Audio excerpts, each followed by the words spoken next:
Thomas and the new engine. The engines on the island of Sodor keep very busy. There are always lots of jobs to do. One morning, the Fat Controller came to Tidmouth's sheds. "A new engine has arrived on the island," he announced.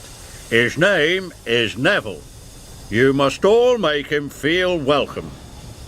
A happy engine is a useful engine." Later, Thomas was stopped at a signal. The signalman called down to Thomas. "The bridge ahead is unsafe. Thomas, you are to collect a piece of ironwork so the bridge can be repaired."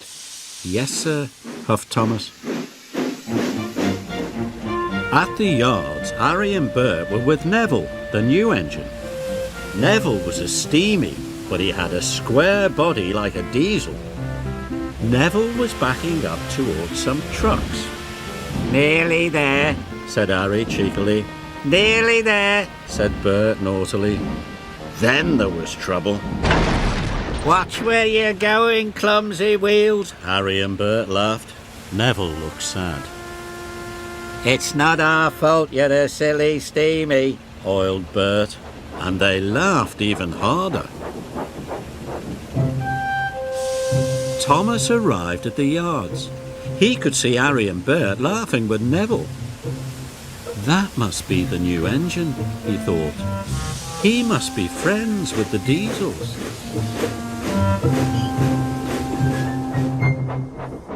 Thomas arrived at the Tidmouth station.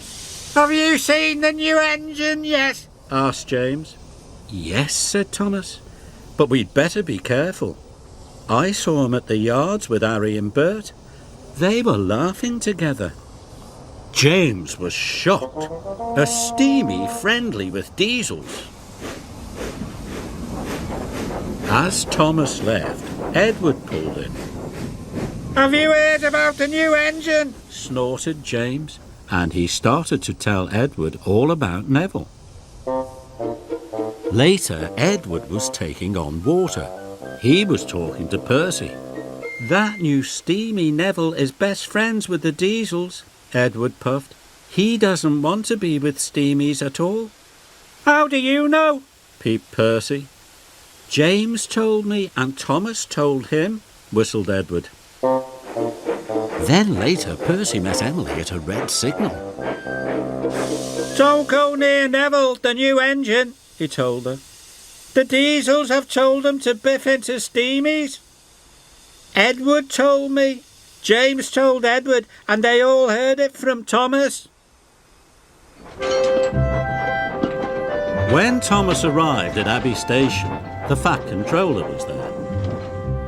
"Thomas, you must warn all engines not to cross the bridge until it is repaired," he boomed.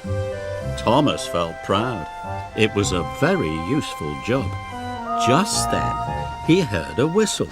Someone was coming. Thomas had to warn them.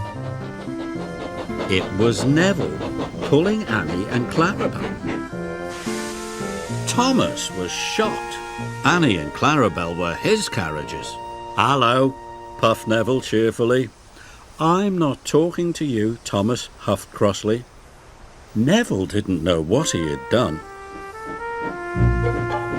Then Emily pulled in next to Neville.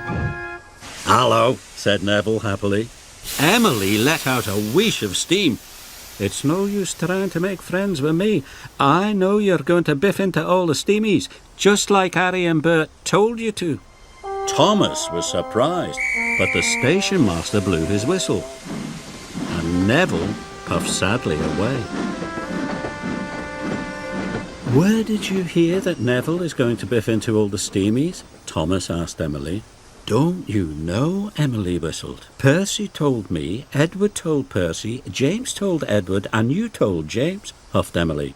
"But I only said to James that I'd seen Neville with Harry and Bert." Then Toby arrived. "Have you heard about Neville, the new engine?" he puffed.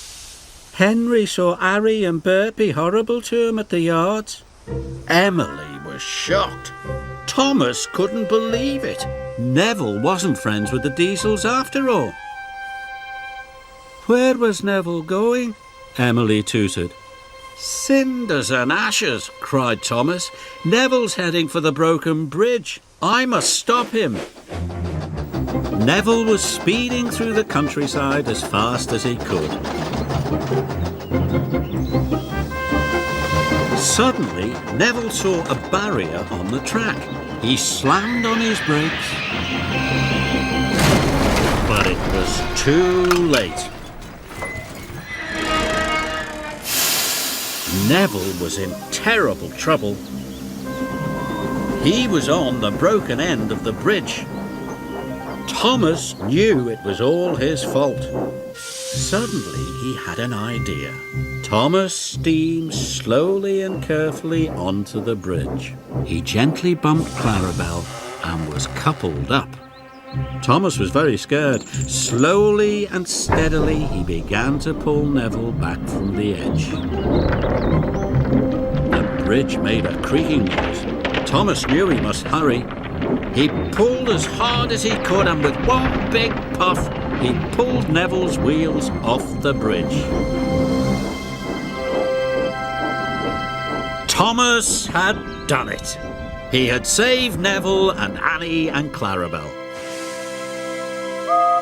Thank you, whistled Neville. I should have warned you, puffed Thomas, but I was too busy believing silly stories. I thought you didn't like steamies, but now I know I was wrong. Thomas gave Neville a long, friendly toot. Neville was very happy. At last he knew he had a good friend in Thomas.